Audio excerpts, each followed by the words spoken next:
everyone. I'm Lucinda Humphreys. I'm the Child Care Coordinator here in Edmonton. I've been at the MFRC since 2011, and I've been overseeing emergency child care for probably about the last 5 years. Oh, you're muted. Oh, I'm muted. We'll try that again. Hi, can everyone hear me? Yeah. Yep, we can hear you okay. Hi, I'm Lucinda Humphreys. I'm the Child Care Coordinator here at the Edmonton MFRC. I've been at the MFRC for about the last, since 2011, and I've been overseeing emergency child care for about the past 5 years. So yeah, we'll get right into it. So we'll get right into the slideshow. So as you can see on the slides, over the past few years, we've increased the amount of emergency child care that we've been providing to families. As you can see, in the last fiscal year, we provided over 2,000 hours of emergency child care to 187 children from 105 families, and also provided 7 flights for families that were in need of emergency child care. Is there anybody else that does flights for emergency child care? Maybe just put your hands up if you do. It'll come up right there. You can either put your hand up or make an X. Okay.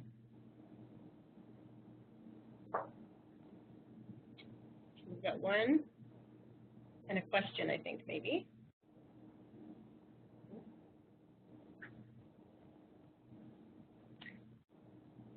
So I'm just going to say Wanda and Becky, maybe their area's not sure.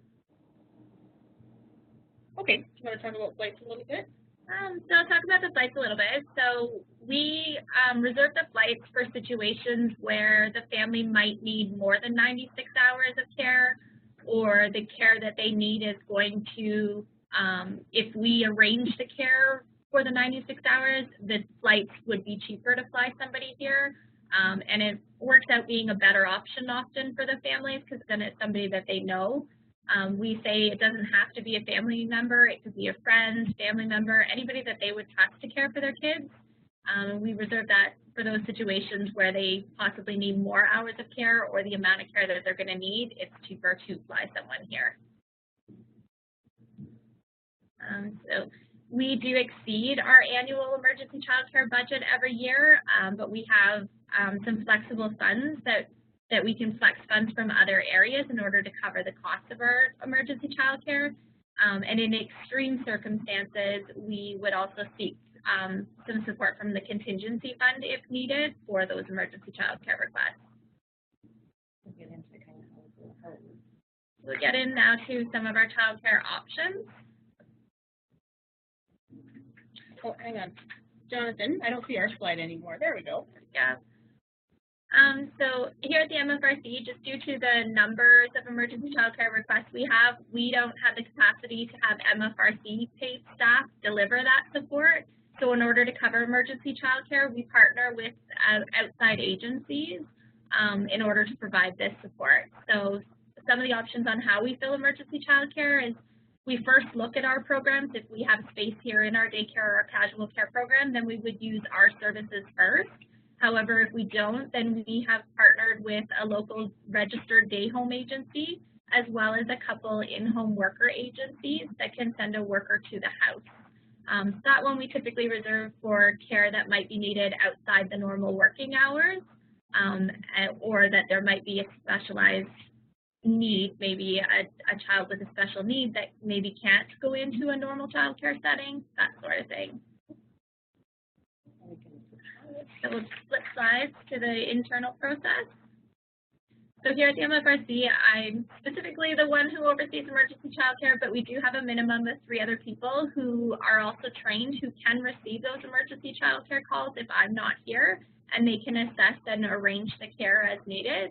We also partner with the emergency chaplains here on base, using our contract with a day home agency that after hours, the emergency chaplains can receive the calls, and then they have access to a phone number that we've partnered with the agency for in order to arrange that care. We have a process, the emergency child care request form is a form that we use just to assess when we're receiving those calls what the reason is that they're requesting the care. And then in that request form, we look at asking questions about who's on their family care plan, why can't that person provide the child care, and then we quickly go through like what about their friends, neighbors, family, that sort of thing, just to make sure that we're not the first call, that they have tried their family care plan before we determine that yes, it does qualify. We also have a binder set up. So the binder that we have set up, it's just a quick binder that just lays out the full steps of emergency childcare. So those extra people that are trained can grab that binder if I'm not here, or if, hopefully unlikely, but if all 4 of us are away, then anybody could just easily grab that binder, and it just quickly lays out the steps of how we fill emergency childcare, and then it has all the forms that they would need as far as filling out the forms and assessing, and also then the process for each option that they would choose to fill for emergency childcare. And that's pretty much it for us. If anybody has any questions, I'd be happy to answer.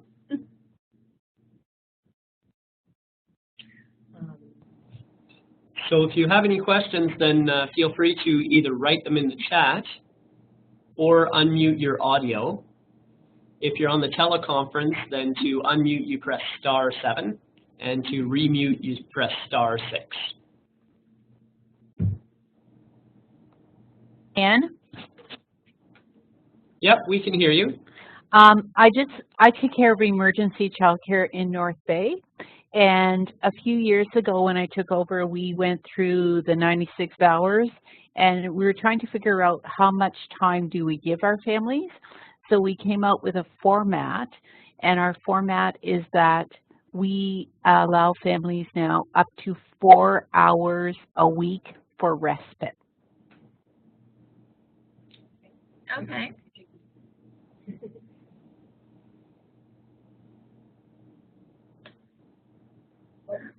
I'll try to read this comment here. Hold on. Jonathan, I don't think I can see the comment that just appeared. Okay. What it says, can you hear me? Yep. Okay.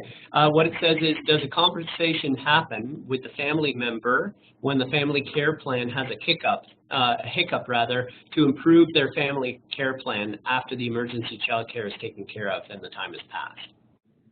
If we find that the hiccup with their family care plan, like if we find that there is a need to assist them with bettering the family care plan, then we absolutely do that.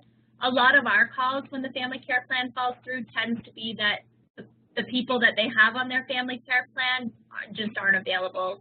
So they might have other military members and they're away on exercise. So we typically, that's why we go through, okay, who normally provides childcare if you can't? Have you checked with your friends? Have you checked with your neighbors? That's why we kind of go through that. So it's an informal conversation that we have with the family just to check that they have looked at all other options.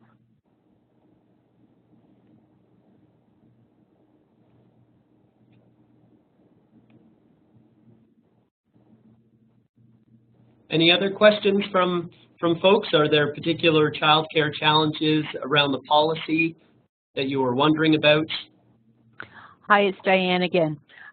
Lucinda, do you have any providers of your own that are on call? In North Bay, we have 2. We don't have specific providers on call, so how we do like the after hours care is we partner with one of the local day home agencies, and what we do through emergency child care is they have purchased and run a cell phone that they bounce around between their providers, and we pay for the cost. We pay a specific price per week for that phone that they pay to that provider, and then that provider would be the one answering the phone after hours or during the day if we're calling to try to book. That provider with the phone for that week would be the person who answers, but that's just to accept the care. It's us still that receive the call to assess whether it is emergency child care or not, and then they would call to answer if they can accept a child into care. Does that make sense? Yep, thanks. Yeah, we have 2 providers who are paid to be on call, and what we've noticed, what I've noticed since taking over, is that families are choosing to use their own providers lately, so we pay up to $10 an hour. Okay. We do have the option for them to use their own. We reserve that more for when it's situations where it's like a serious illness or injury and they're going to need to attend medical appointments, because often we look at if they have their own provider, then it's probably not an emergency because they could be using their own provider first. So we tend to not do the reimbursing unless it is due to a serious illness or injury when they can be accessing for medical appointments and stuff.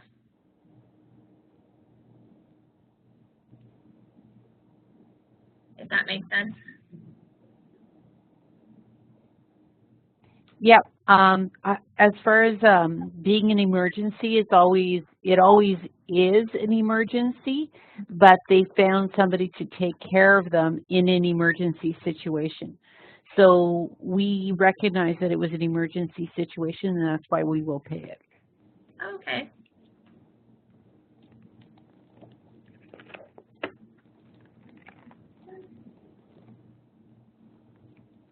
We also, too, like if we get contacted by a base unit or a base cadre requesting childcare for a family, we always, in those circumstances, don't do as much of the intake as far as our form because we see that if the cadre's already gone through that process with the family, that if they're contacting us, they've already deemed that it's an emergency and that childcare is needed. So often in those circumstances, we partner really well with them and just get the information from them and action that request too.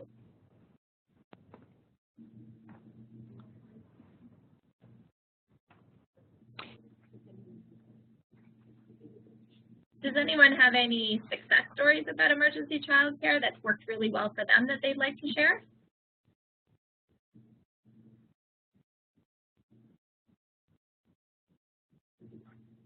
Everybody wants to talk like you.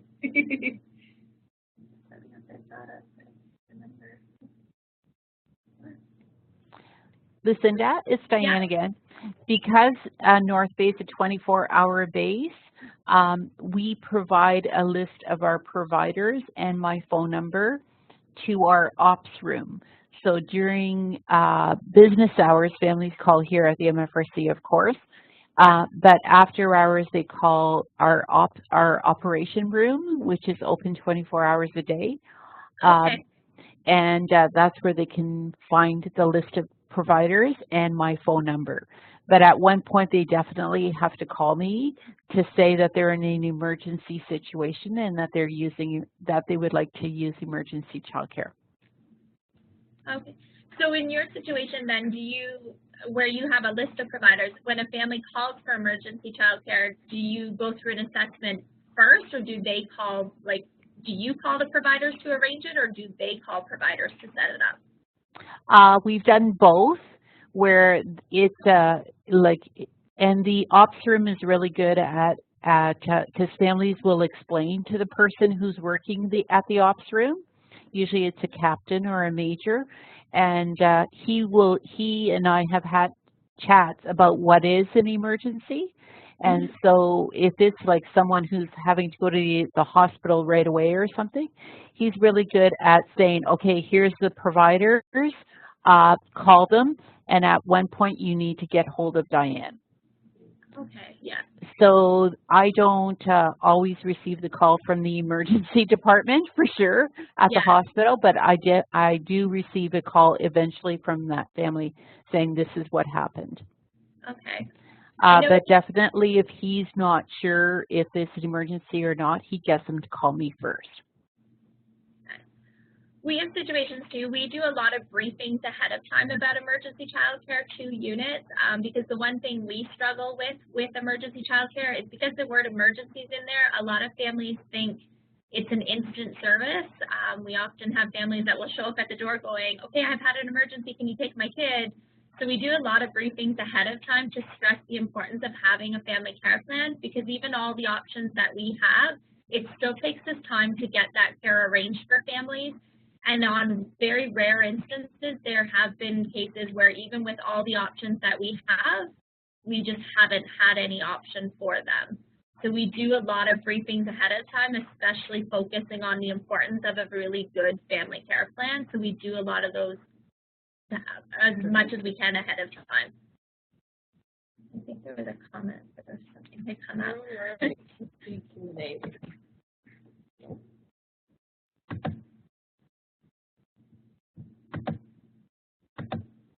Is there another question, Jonathan, that we might have missed?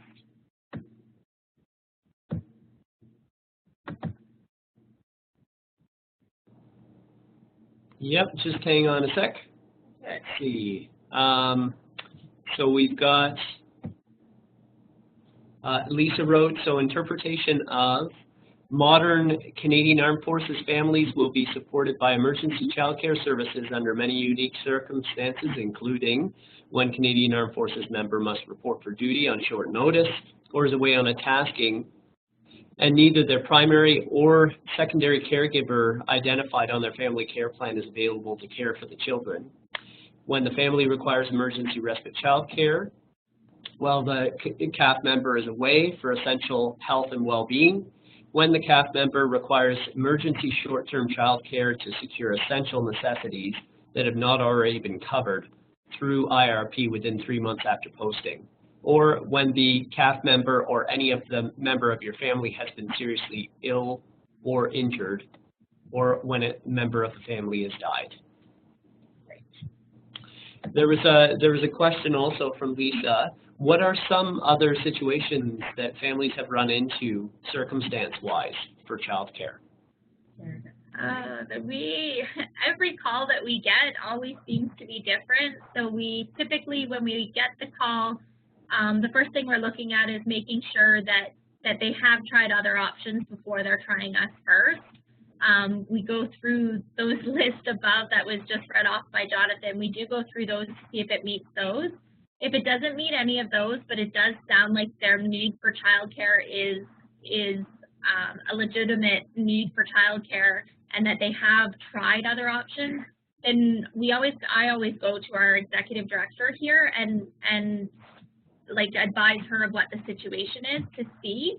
And then she has the ability, if she feels that it falls under the policy, to approve it.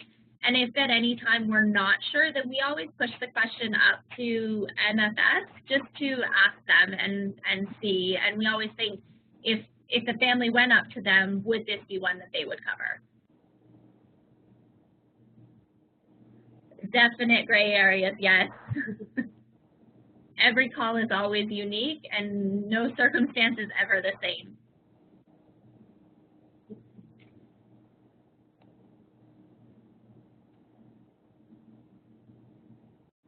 We do often too, like if a family calls me and when I start going through who's on your family care plan, often I get the answer of I don't have one because it's the spouse calling and they don't know about it. So then I always rephrase the question just to who would provide the child care if you can't? And often I'll get, oh, well, I have a friend. So then I usually let the family know, well, I need you to try the friend first. If that doesn't work, then phone me back. But usually if I'm talking to them and realize that we're the first phone call, then I do recommend and I give them some other options. But then also let them know that if they look into those options and that doesn't work, then to contact me back. So one of the options here that we have is we maintain a resource list for families. So it's just a list of people that have offered to provide childcare. We don't look into the names, so we have a waiver that they sign. But in those circumstances, we don't use those people for emergency childcare. That would be a resource that we're providing to them to help them to better their family care plan or to find an option. So for instance, if they've called and the care that they need is a month down the road, well, that gives them time to develop a plan, so it's not technically an emergency.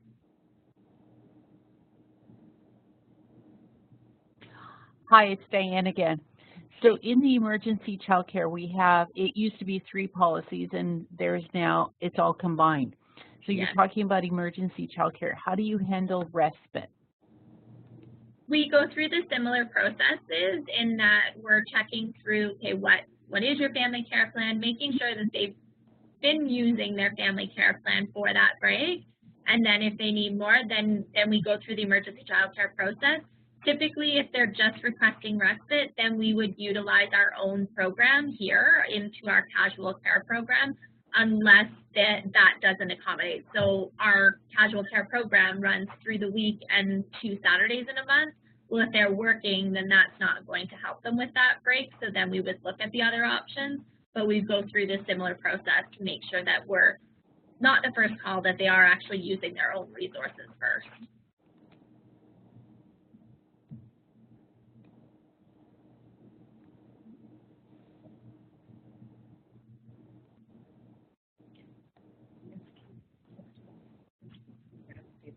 Does anybody else have a different way that they do their respite?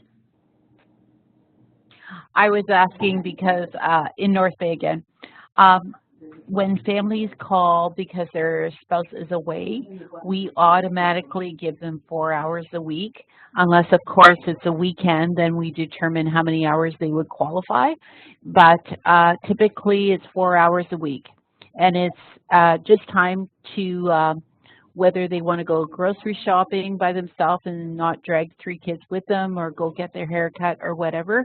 But in general, most people do not use 96 hours, even if their spouse is away, for example, on a deployment for 6 months. I would say maximum I've seen families use maybe 80 hours. Yeah, we find about similar. So when we go through the process and we determine that, yes, they have other resources and yes, they still need the respite, then we do, like, they don't then have to call me each time they need it. They can book up to so many hours into our casual care program in the month before they then have to call me. But we do the first step initially. And yeah, we don't tend to find that they go to the full 96 either. We don't have a casual care program, so families are using their own resources. Okay.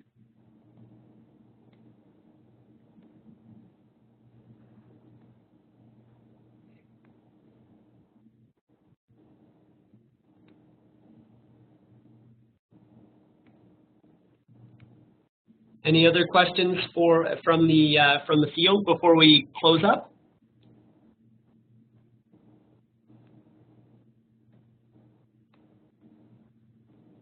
All right.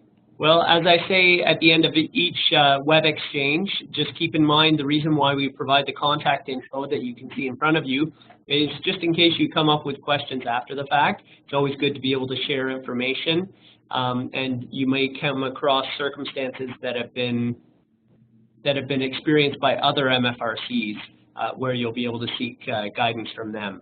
So thank you very much to Edmonton for helping us out, especially to Lucinda for running the session today. And Edmonton, if you could just stay on the line, and the rest of you have a great rest of the day, and we'll see you at the next web exchange. Sounds good. Thank you.